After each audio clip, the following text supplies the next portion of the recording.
Yeah, hello and welcome to our series on guides to professional audio engineering practices.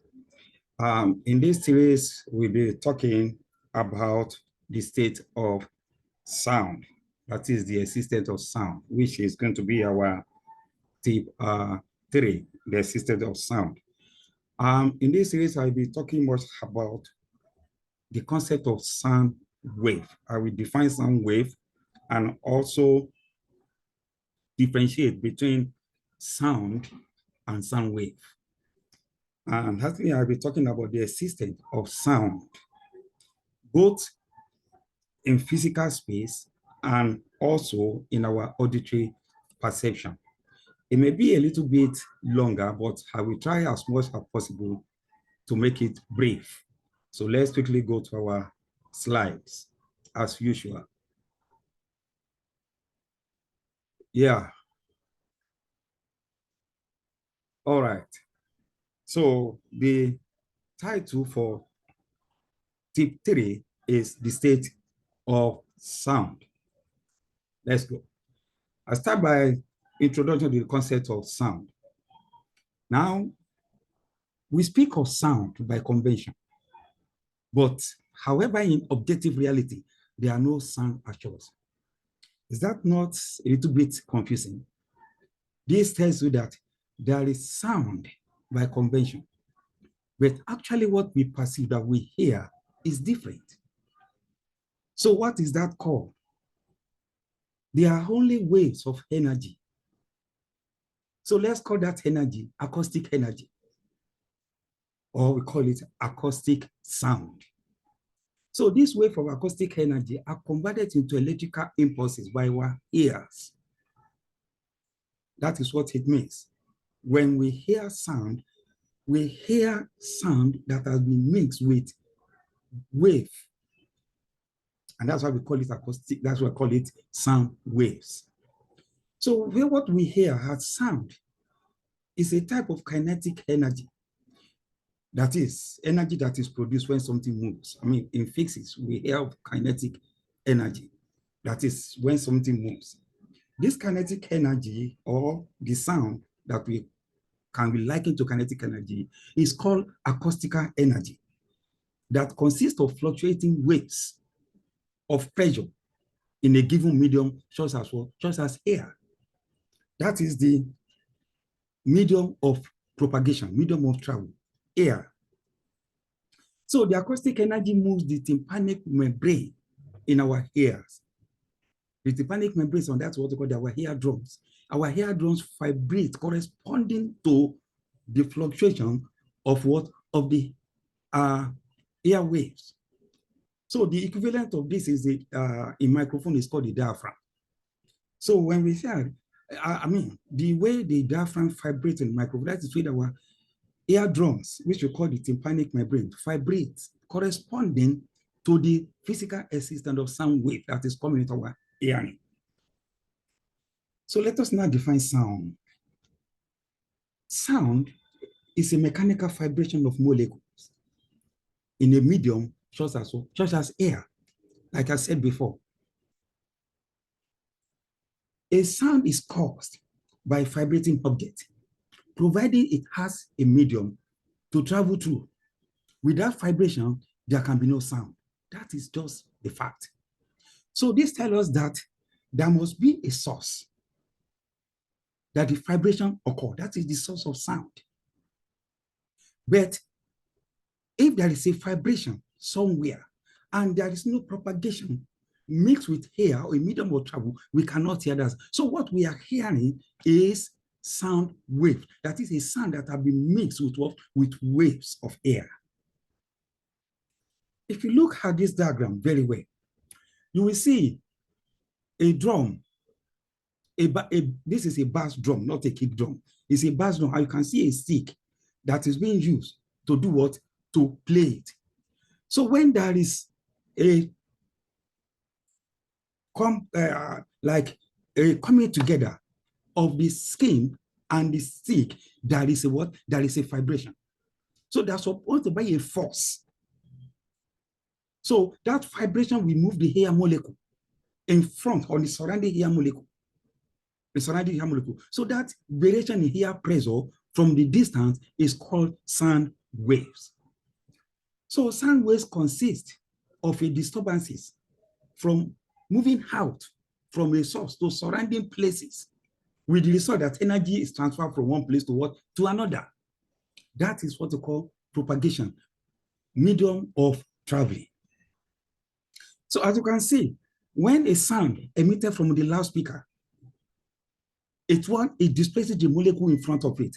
And that molecule will travel into what? Into our hearing.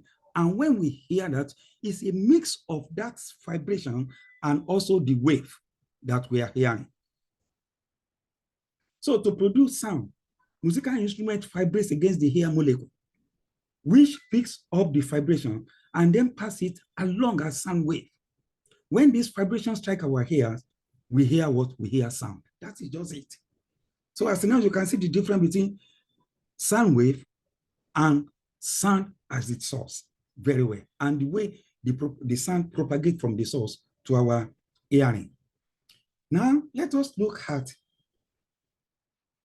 the state of sound, how we bridge the technology with what? With art, that is the audio, aesthetic, and technology. The state of sound, how sound exists. In audio production, sound is encountered in two different states, and each of these states directly influence the sound production process and the creation of a piece of art. That is what we are talking about here. Okay. So what I'm saying is that there are two existences of sound wave, both physically and also in our existence. We look at it now. Sound as it exists physically, and sound as it exists in human perception. So we need to differentiate the two. That is the state of sound, which every one of us needs to know. Now, sound exists physically as frequency. There is a frequency, there is timing for sound. So that frequency is that how many vibrations does it occur within a second? That is this frequency. But we cannot actually perceive that. What do we perceive? We perceive in our eardrum, we perceive pitch. And that pitch can be likened to like low frequency, high frequency, or mid frequency, or the four mid zones that we work with. The low, mid, the high mid, and also the low. That is what we perceive. Meanwhile, sound exists physically in space as numbers in hertz, like 20 Hz to 20 kilohertz. But what we perceive in our hearing is pitch, ranges of frequencies. Another existence or the characteristic of sound existence is amplitude. That is the magnitude of the sound source. How large is the displacement of air molecules surrounding sound? What is the magnitude of that sound that occurs? What we perceive is loudness. That is loudness. We perceive loudness. That is how loud is that sound. That is what comes to our hearing. Then another thing that the sound characteristic of sound is the timbre. Timbre is the identity of sound. This is what actually gives every sound its identity. This is what makes piano sound to be different from trumpet sound. This is what makes tenor to be different from alto. This is what makes the kick drum sound to be different from a snare drum sound. So what do we perceive? We perceive tonality. The tonality, that is the identity of that sound. So like in live sound or in audio production, when you see a musician that are playing together on stage, they concern themselves with the notes, that is the concert pitch, the key signature. Like like C major or G clef or A flat or any other key signature. But what we are concerned about as an audio engineering practitioner is the tone.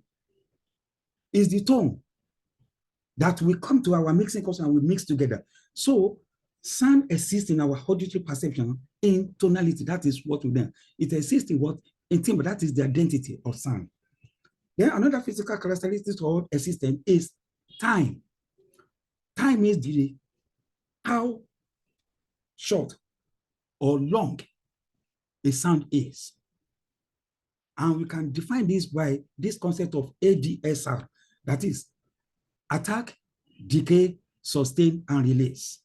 Maybe we're talking about that one later. But what do we perceive? We perceive duration. We perceive duration. That is what we perceive, duration. So what we perceive is duration. That is the duration of that sound. There's difference between the duration of a piano sound and that of what? And that of a string. That is one thing. And that is the difference. There's a difference between the duration of a gunshot and that of a explosion or bomb blast. So we must know that. So we'll use the concept of ADSR to measure the attack, decay, sustain, and release of that sound. Lastly, sound exists physically in a space. Every sound exists in a space. We call it acoustic space, either indoor or outdoor. What do we perceive? We perceive behavioral characteristics. That behavioral characteristic will give us the venue, how large or how small that space is, either in a hall, auditorium, theater, small room, large room, and all the rest. That is what we always give. Then in between the physical existence of sound and how sound exists in human perception, there is audio. And this is where we work. This is where we work. There is audio that goes from 20 Hz to 20 kilowatts. Like I said before earlier, this gives us the difference or the explanation of how our profession is being addressed or we are being called. When we call you sound engineer and audio engineer, we must already know that why are we actually engineering sound? Because sound exists physically. Before we can work with it, it needs to be captured. Anybody that is talking to you in a space, you cannot increase his or her volume. You cannot process his or her sound. You cannot even add EQ. You cannot even add effect or equalize unless you capture it. And when you capture it with a microphone, it becomes what? It becomes electrical signal, which is called audio. That is when you can use technology, which is called our equipment, to work with it. And that is where the engineering aspect of it comes in. So we don't engineer sound, we only capture sound. And when that sound is captured, it changes through a transducer, which is called microphone, into electrical signal, which we know as audio. That is when we can work with it. So the idea of sound engineer is not actually coming in because we don't engineer sound. We only engineer audio. Finally, in technical terms, audio means the reproduction of sound. Specifically, it refers to the range of frequencies detected by human ear, approximately 20 to 20 kilowatts. I also have said this before. So that is what I brief that I'm going to talk about sound in that one. And if you really wanted to know more about this, then you can call the number that is on your screen. We have a school that you can know more and get certified. Thank you very much for us, for this module. Until we meet again in another tip.